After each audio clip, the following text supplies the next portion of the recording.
Hey there!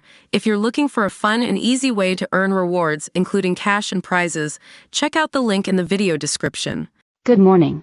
Joe Biden is expected to announce an executive order on Tuesday that would instruct authorities to temporarily seal the border with Mexico when illegal crossings exceed a daily threshold, in the harshest border action taken so far by his administration. The order would end asylum requests to the U.S.-Mexico border once 2,500 daily encounters are recorded between legal ports of entry.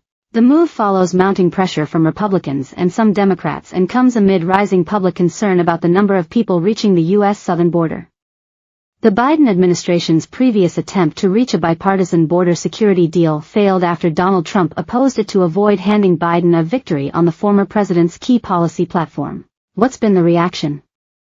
Many progressive and Hispanic lawmakers were alarmed at the comprehensive order, and legal challenges are expected. The world's first personalized mRNA cancer vaccine for melanoma halves the risk of patients dying or the disease returning, trial results show.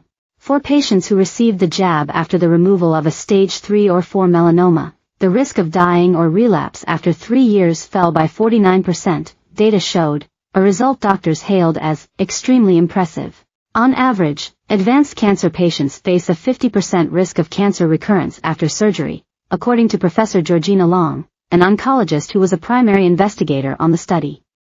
While longer-term data needs to be analyzed, Long said patients in this group face the highest risk of recurrence within 2 years of surgery. How does it work?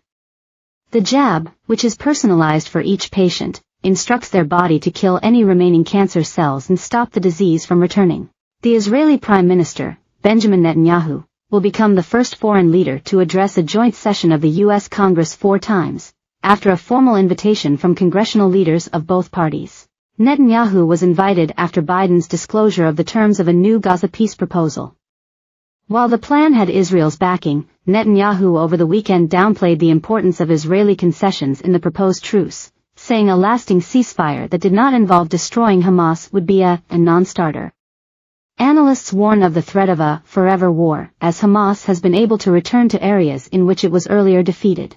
Netanyahu's comments on the proposal follow earlier defiance toward the Biden administration, where he strongly opposed any steps towards a two-state solution, and proceeded with the Rafah offensive despite repeated appeals from the White House. How has Hamas responded to the proposal? The White House said it awaited the group's official response.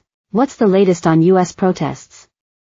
San Francisco police on Monday arrested 70 pro-Palestinian demonstrators who occupied the lobby of a building that houses the Israeli consulate. Counting has begun in India's elections, with exit polls showing incumbent Narendra Modi and his Bharatiya Janata Party, BJP, securing a decisive win.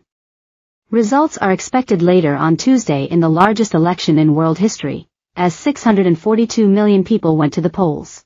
Hong Kong police detained an artist on Monday after he appeared to write the date of the Tiananmen Square massacre in the air with his hand, the night before Tuesday's 35th anniversary. The quantity of disinformation has reached tsunami levels, EU officials say, with hundreds of staff members working to fact-check and debunk ahead of this week's European elections.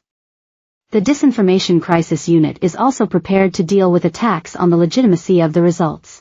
A 36-year-old man has been charged with the murder of a 21-year-old surfer in Coffs Harbour, New South Wales. Kai Schaefer died after being found with significant stab wounds on May 2.